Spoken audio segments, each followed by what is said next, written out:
Hey everybody, welcome to my weekly market update. So happy to have you here joining in with me to catch up on what the heck is going on in the market and how can I help you make better decisions to guide yourself through the home buying process. So let's go ahead and dive in on what the topics are going to be today. So first and foremost, I am going to let you know about a Q&A session I'm doing this Monday night. The QR code's right up here to sign up if you want to be there, 7 p.m. talking all things California Dream for All. I'm going to talk about what happened this week in the markets and what that means to the interest rate outlook going forward. We're going to talk about an update on market conditions and kind of what I'm seeing in the housing market right now as they change from week to week. I'm going to give you an update on some observations that I've seen in the first 2 weeks of the Dream for All program since it was released. And we're going to talk a little bit about are all lenders created equally? And then we'll have a little bit of time for Q&A as well. So let's go ahead and dive in. First of all, reminder, we have a session this coming Monday night at 7 p.m. You want to join me if you have any questions about anything, if you're on the wait list, if you're selected, if you're using me, if you're not using me, I'm going to be available to answer questions live 7 p.m. this Monday night, the 15th. All right, what the heck is going on with interest rates? So this week, the chairman of the Federal Reserve, Jerome Powell, met with Congress on Tuesday and Wednesday. And he basically gave an update and got grilled by Congress about what is happening with the markets. And he basically kept the same tone of what he was talking about with a little bit of a shift. And that is that he started saying, hey, you know what? I think we're worried now that employment could become a problem. Now, that's a pretty big shift in what he said, because all along he's been saying, okay, I was years ago worried about inflation. Inflation took off. They didn't do a good job of controlling it. They raised interest rates to control inflation. Inflation started coming down. So we thought, okay, inflation's coming down. They're going to start lowering rates. Nope. They said we want to wait until inflation comes down low enough. Now we've seen inflation come down and it's down to close to where they want it to be. And so they started saying, no, that's not good enough. Now we need to see employment get weaker. You heard me talk about this over the last few weeks. So I'm talking about this regularly, but we're getting little itty bitty changes in the tone of what the Federal Reserve is saying. And so all along, he's been saying we're waiting for employment to get weaker. And we've seen a couple of weaker reports. Even this last 2 weeks ago, last week, the jobs report was stronger in one way and weaker in another. And it opened the door for opened a crack for rates to come down a little bit. But this week, the Federal Reserve Chairman, Jerome Powell, said to Congress, look, I think we're worried about worried about employment, actually unemployment becoming a problem. And we're a little leery about waiting too long to lower interest rates. Well, that's a pretty good sign that they're changing their thinking. And the market has reacted appropriately. There was an inflation report this week that was good news in inflation. There was another inflation report this morning that was not so good news. But the market is taking that in stride. The market thinks today's inflation report was kind of an anomaly and that we're going the right direction. So I'm going to use Dream for All as an example because a lot of you are paying very, very close attention to where Dream for All interest rates are. A week ago, 2 weeks ago, we were at over 7. The first day when it came out, we were at 7.125, Friday the 28th for Dream for All. The following week, last week, before 4th of July, we were at 7.1, 7.1. This week, it finally fell to 6.875 at the beginning of this week. And then yesterday or Wednesday, it fell to 6.625.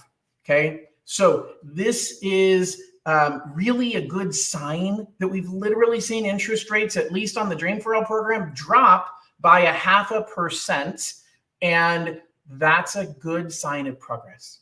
But here's my concern. When we think about interest rates, you're buying a house, you're thinking about timing. And especially for my Dream for All buyers, you're worried about, man, I don't want to miss out on the lowest possible interest rate. I don't want to lock yet because I had a client that I was talking to, as a matter of fact, who said this. They said, gosh, rates are at 6.875 and I don't know if I want to lock. And I said, I certainly understand. And I don't know if they're going to fall further or go up. But let me ask you a question. When rates were at 7.125 last week, and by the way, this is applicable for any type of loan program. You got to think about this. You said, when rates were at 7.125 last week, what's the one thing you wished the most? And they said, well, I wish they had gone back down to 6.875 because that's where I was running my numbers.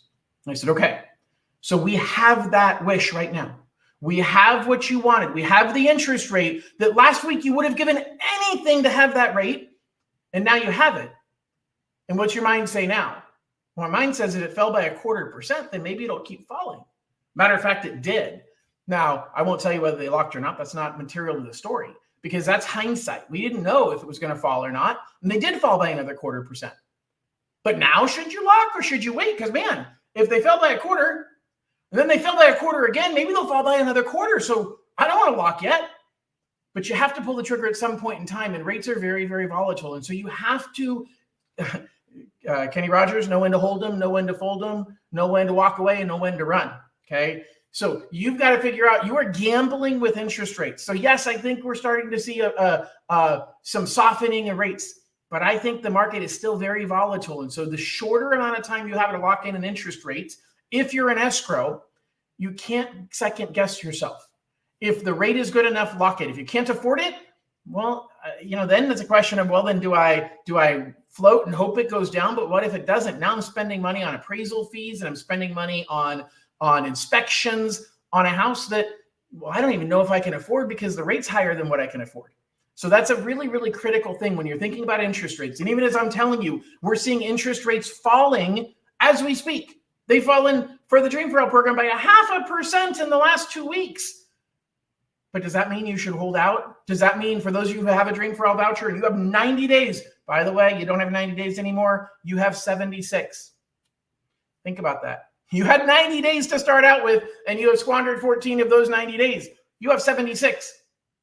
That time will go by very, very quickly.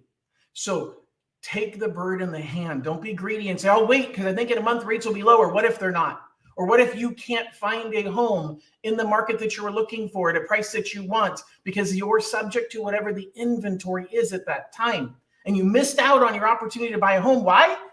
Because you got greedy, because you were hoping that you could find something else that was better. Okay. You only know what you have available today. Look at it and say, do the numbers make sense? And am I willing to gamble? If you're not willing to gamble, then lock the interest rate, close your eyes, and don't look again, because looking again isn't going to do anything good for you. All right, let's talk about current market conditions.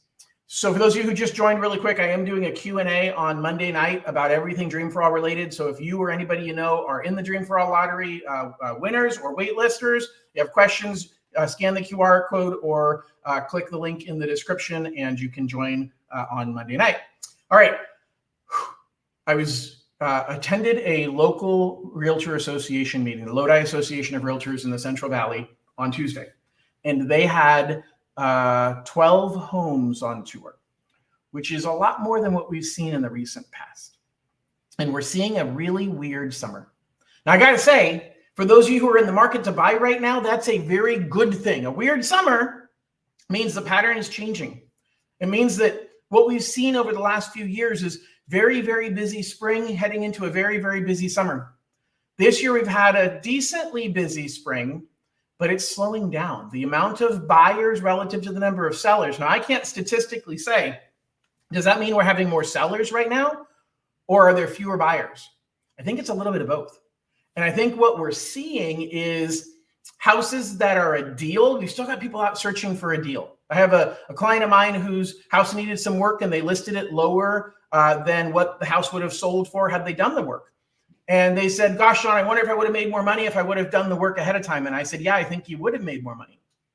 But I don't know if you would have sold it as quickly because you're dealing with competition that right now, buyers are getting a little tired of interest rates where they are. Now, they're getting reinvigorated because rates are starting to come down. But the truth is the buyers that were willing to buy at a 6.5%, 7.5% interest rate, they bought. Now, those people who are buying Dream for All, they're the new market that's coming in right now. But the buyers who are willing to buy at this rate, it's been this rate for over a year. Those buyers have already bought and everybody else is saying, no, I'm waiting for rates to come down. So we're seeing sellers more willing to give concessions, more willing to negotiate. I think that's great if you're in the market to buy right now, but you have to know what to negotiate. You have to know what things you should be asking for. And that's the hardest thing. And the key is having a great real estate agent and teaming that real estate agent up with a great lender where you guys can share ideas. Because a great realtor in a silo on their own is only one part of the equation. You got to have a great lender on the other side. By the way, I'm interviewing for the job to be your great lender, okay? You got to have a great lender on the other side who's going to collaborate with that realtor and talk about strategy, call the listing agent and talk about what the seller needs and how we can craft this to make it work and how we're going to take care of the seller. All of those things matter, because right now is a golden opportunity for people who are in the market to buy, because you've got more and more sellers that are willing to negotiate. Now, real estate is all about location, and every location is different. Every region is different on how hot it is and how they are, how much competition there is and how many houses are on the market and all of those things. But the truth is, there's a huge opportunity right now in the housing market. The current conditions are such that as a buyer, your leverage is inching up a little bit. Don't abuse it. Don't get greedy, but understand it's an opportunity to create win-win situations. The seller wants to sell their home. You want to buy a home, and you can negotiate and find a way to make everybody happy. So hopefully that makes a lot of sense. And by the way, these are all open forum Q&A. If you have questions, feel free to post them. All right, two more topics: Dream for All observations, and then are all lenders created equally? So first of all, Dream for All observations after 2 weeks. I have been talking to more and more and more and more and more, and continue to please call buyers who feel like they don't have any answers. They aren't getting any guidance from the people that are representing them. So that's a big concern of mine. And I'm happy that people are leaning on me. And I as I said many, many times, I'm interviewing for the opportunity to be your lender, but I'm going to answer your questions no matter what. I want to be a resource to the community. I want to help people to make good financial decisions. And in the meantime, encourage you that if you feel like I'm giving you better advice than your current lender, then I would love the opportunity for you to allow me to guide you through the process. Having said that, I'm noticing already in certain regions that the wait list numbers the vouchers are hitting the wait list faster than other regions. Los Angeles being one of the biggest ones, where we're seeing more vouchers where people are withdrawing. And we're seeing more people, statistically, the number of people in LA that are giving up on their voucher and letting it go to the wait list is bigger than any other region that I'm seeing. Now, this is anecdotal evidence. This is what people are telling me as I'm talking to them. So I'd love to hear from you guys what you're seeing. If you're in a region that you're on the wait list, let me know what region you're in or what county you're in and how much you've moved down the wait list. But what I'm seeing is Los Angeles being the biggest one. Now, why is that? Because markets like Los Angeles, especially Los Angeles, has a very low cap of income limits. As a matter of fact, one of the lowest in the state at $155,000. But to afford a decent home in LA, you got to have a good income, which means you got to make 120, 130 grand on average to afford a decent home in Los Angeles. So what does that mean? It means if you make less, and I'm not telling you have to make 120 or 130. I'm giving you a theoretical example that says that window between you make enough money to afford a decent house in that county, but you don't make too much money to be over the limit for the program, that window is really, really small. It's the smallest in the state in Los Angeles.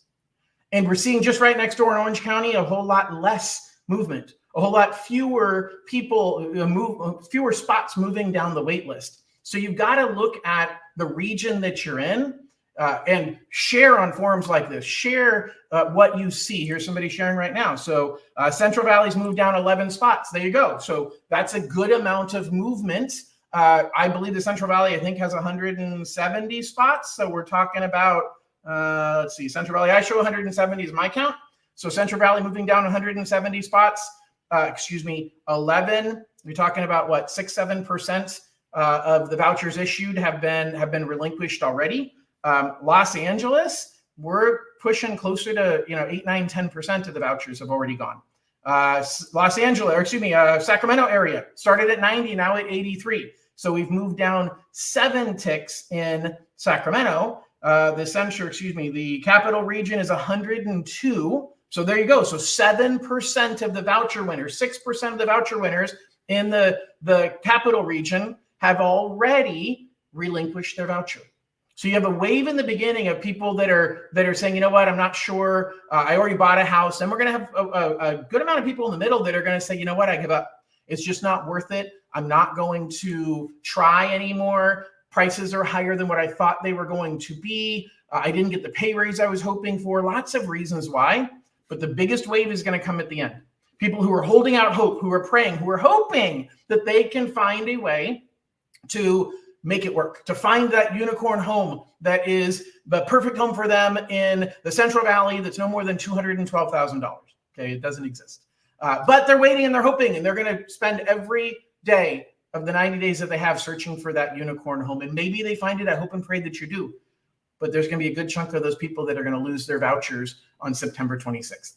So I think we have a huge opportunity for people who are on the wait list to just be patient, to get your ducks in a row and be ready. And if you're not on the wait list, if you're actually a winner and you're saying, gosh, I don't know if I can use this and I don't know if I can make it work, give me a call. Why? Because not all lenders are created equally. Guys, there is a really big difference, even though the rules are the same. And I'm going to use Dream for All as an example. The rules are exactly the same, but the advice you get is different and the execution is different. The timing, I had a client that I spoke to today who said, my lender told me my credit score fell and it's now down 2 points below where it's supposed to be. And my lender said, okay, pay off these debts and wait 30 days for it to update on your credit report. That's 1/3 of the time that they have to use the voucher. They're literally wasting 30 of their 90 days. That is not good advice. There are other ways. I said, look, if I know you've paid off those debts, I'm going to get you out there shopping because I can run a simulator that says, I know with those debts paid down, your score is going to be high enough. And I have a tool called a rapid rescore that I can rescore your credit report immediately. It takes 5-7 days, but that's immediate, even if you didn't hit the 30-day mark for it to update on your credit report. But equally or more important is you don't have to wait 30 days. What you need to do is you need to check Credit Karma. Because if you look on Credit Karma, it tells you right there next to every single one of your creditors what the date was they last updated. And so if they last updated on June 13th, then guess what? The balance you paid down yesterday will be updated around July 13th, which means I can pull the credit on July 15th and it will show that lower balance. You don't have to wait a month. You have to wait. Every creditor updates their numbers once a month on a random day. Random it's a repeating random day. They assign you to a date and they update on that same date every single month. So if a lender tells you you should wait a month and then we'll repull your credit, that lender doesn't have the knowledge of how the system works. And they know that, yeah, I mean, after a month, for sure, it's going to have updated. That's a true statement, but you didn't need to wait that long.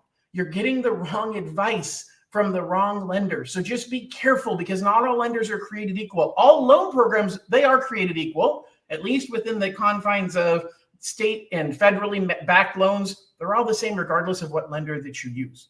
But the person giving you the advice, the strategy, the information they're giving you to help you negotiate, help you to write a proper offer, help you to strategize how that offer should be written to get your offer accepted and make sure that you win the house that you're looking for when you're in competition with somebody else. Those are the things that make every lender different, and we are not created equally. All right, gang, that's about it for what I've got for you for today. I really appreciate it. For those of you who are watching live, if you have questions, feel free to post them right now or comments. I'm going to spew on for about another 30 seconds, and then I'm going to bail if nobody has any comments or questions. If you are watching recorded, go ahead and paste or type any questions into the comment section of whatever platform you're watching on, and I'll get back to you once I see those comments. Otherwise, gang, and by the way, the Monday night webinar is for Dream for All buyers, but it's for everyone. So if you just have questions about mortgage, the truth is Dream for All buyers have questions about mortgage. If you have a question somebody else does, come and listen. You can listen quietly and be in the corner and nobody will know that you're there, but you're listening to hear what questions are that other people are asking. So I'm not going to have an agenda Monday night. I'm just going to be here to answer your questions. Invite your friends, invite your realtor, invite your brother and sister. Just join me on Monday night at 7 o'clock so I can help guide you and give you great advice. So I really appreciate everybody listening. Hope you all have an absolutely wonderful weekend. Try and stay cool, and we'll talk to y'all on Monday night. Bye-bye.